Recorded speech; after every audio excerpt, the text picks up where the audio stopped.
ओम नमः शिवाय, जय श्री महाकाल। देखिए, एकादशी का विशेष दिन आ गया है और ये दिन खासकर समर्पित होता है विष्णु भगवान को। तो आज के दिन ये उपाय आपको बिल्कुल भी करने से नहीं चूकना है। ये उपाय है श्रद्धा वाला। एकादशी वाले दिन इस उपाय को आपको जरूर कर लेना है। इस उपाय करने के बाद आप जो मांगोगे वो आपको मिलेगा। सारी कामना इच्छा पूर्ण होगी, चाहे वो धन संपदा को लेकर हो या किसी प्रकार की समस्या हो। तो एकादशी वाला अचूक उपाय है, कैसे करना है वो बताएंगे। उसके पहले इस वीडियो को लाइक कर दें, चैनल पर नए हो सब्सक्राइब कर दें और कम से कम 3 लोगों के साथ व्हाट्सएप पर इस वीडियो को जरूर शेयर करिएगा। तो जानते हैं पहला वाला उपाय। विशेषकर इस उपाय करने के बाद आपकी हर प्रकार की कामना इच्छा दिल की बात पूर्ण होने लगेगी। इस वाले उपाय में जो सबसे पहले सामग्री आपको चाहिए वो है दीपक। तो इस प्रकार से आपको एक दीपक लेना है। जलाने के लिए इसमें गोल बत्ती ले लेना और घी ले लेना। अब यहाँ पर आपका सवाल होगा, दीपक कौन सा? देखिए, आप मिट्टी का दीपक भी ले सकते हो और आटे का दीपक भी बना सकते हो। पर बहुत सारी माताएं बहनें इस प्रकार से आटे के दीपक तो बना लेती है, उसमें इस प्रकार से कंगूरा हो जाता है। मतलब कि इस प्रकार से जो बत्ती रखने का जो स्थान होता है ना, वो आपको आटे के दीपक में कभी नहीं बनाना है। ठीक, तो इस प्रकार से आपको आटे के दीपक तैयार कर लेना। इसी के साथ जो अगली सामग्री है वो है तांबे का लोटा। तो इस प्रकार से तांबे का लोटा लेकर उसमें आपको अपने घर से किचन से जल भर लेना है और हो सके तो गंगा जल की कुछ बूंदे आपको जल के लोटे में सम्मिलित कर लेना है। और फिर इन सामग्री को लेकर महादेव जी के मंदिर चले जाना। सुबह शाम इस उपाय को आप कर सकते हो और शिव मंदिर में पहुंचकर जो भी पूजन पाठ वगैरह करनी है वो कर लीजिएगा। आपका चेहरा फिर उत्तर दिशा की तरफ होना चाहिए। देखिए, इस उपाय में सबसे पहले करना क्या है, आपके पास जो तांबे का लोटा है ना, उस तांबे का लोटे को उठाना है। धीरे धीरे कर पूरा पूरा जल शिवलिंग के ऊपर उड़ेल देना है, समर्पित कर देना है। पंचाक्षर षडाक्षर मंत्रों का स्मरण करते हुए यहाँ पर जल चढ़ाओगे तो जल बहता हुआ जलाधारी की तरफ से नीचे आएगा। यहाँ पर इस जल को इकट्ठा कर आपको कंठ मस्तक और नैनों पर लगा लेना है और उसके बाद आपको शिवलिंग के पास बैठकर 3 बार ताली बजानी है। ठीक है, पहले ताली बजानी है, फिर बोलना है स्वधा, फिर आपको ताली बजानी है, फिर बोलना है स्वधा, फिर आपको ताली बजानी है, फिर बोलना है स्वधा। तो 3 बार आपको स्वधा का स्मरण करना है। देखिए, ये जो स्वधा है ना, ये पार्वती माता जी की नानी है।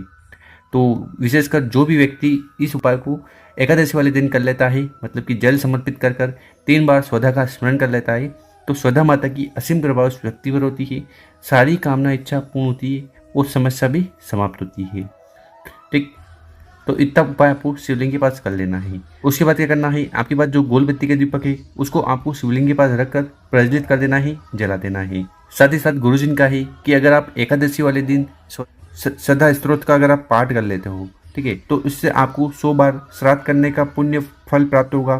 साथ ही साथ और जितने भी तीर्थ स्थान है वहाँ जाने का भी पुण्य मिलेगा। तो स्वधा स्त्रोत का पाठ आपको एकादशी वाले दिन जरूर करना चाहिए।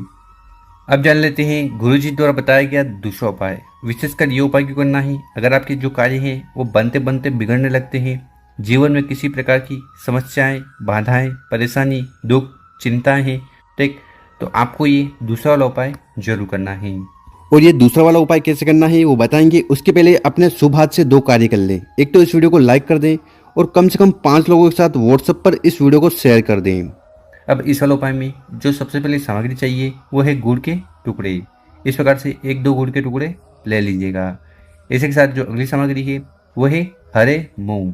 कितने हरे मूंग के दाने लेने हैं, तो आपको 31 हरे मूंग के दाने लेने हैं। कितने? 31 हरे मूंग के दाने लेने हैं और वो इस प्रकार से आंखें पूर्ण संपूर्ण होने चाहिए। इसी के साथ जो अगली सामग्री है वो है तांबे का लोटा। तो इस प्रकार से तांबे का लोटा लेकर उसमें आपको अपने घर से किचन से जल भर लेना है और फिर इन सामग्री को लेकर आपको महादेव जी के मंदिर चले जाना है।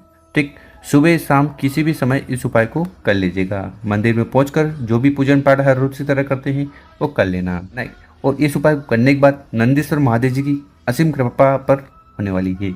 तो आपको करना क्या है, सबसे पहले जो हरे मूंग है और गुड़ के टुकड़े हैं उनको अपने हाथ में रखना है और उनको आपको समर्पित करना है। कहाँ समर्पित करना है, तो नंदी जी का जो उठा हुआ पाँव होता है, ठीक, यहाँ पर आपको ओम नंदीश्वराय नमो मंत्र का जाप करते हुए उन 31 हरे मूंग के दाने को और गुड़ को यहाँ पर चढ़ा देना है, समर्पित कर देना है।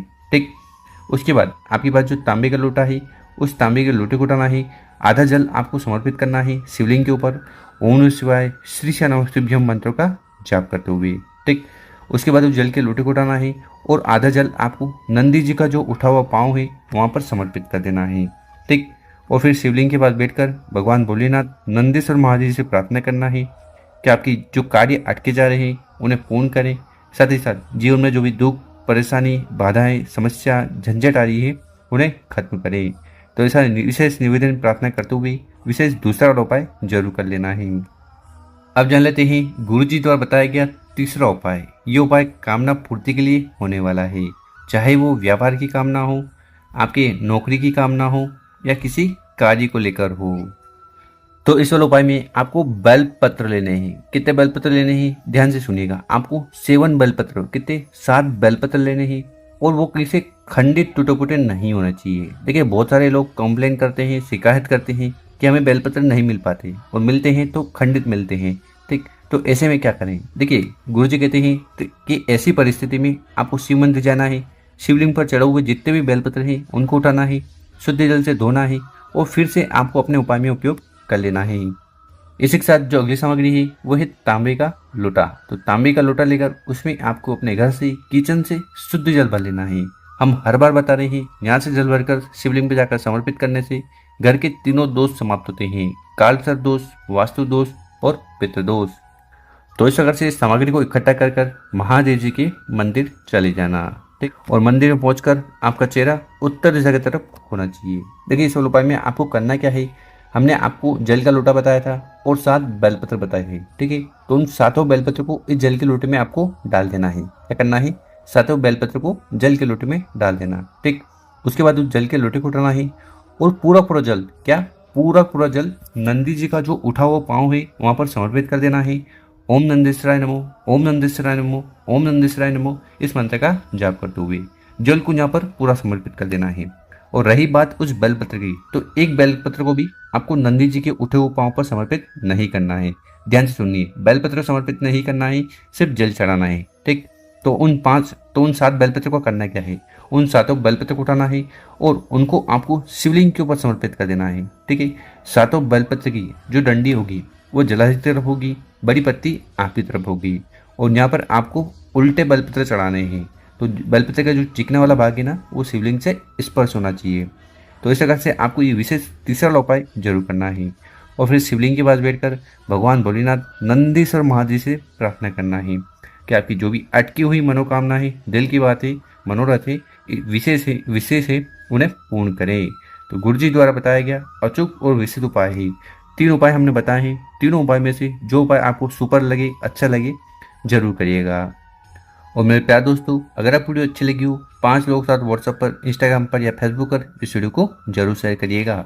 ओम नमः शिवाय, जय श्री महाकाल। मिलते हैं हम आपसे एक और नई वीडियो में।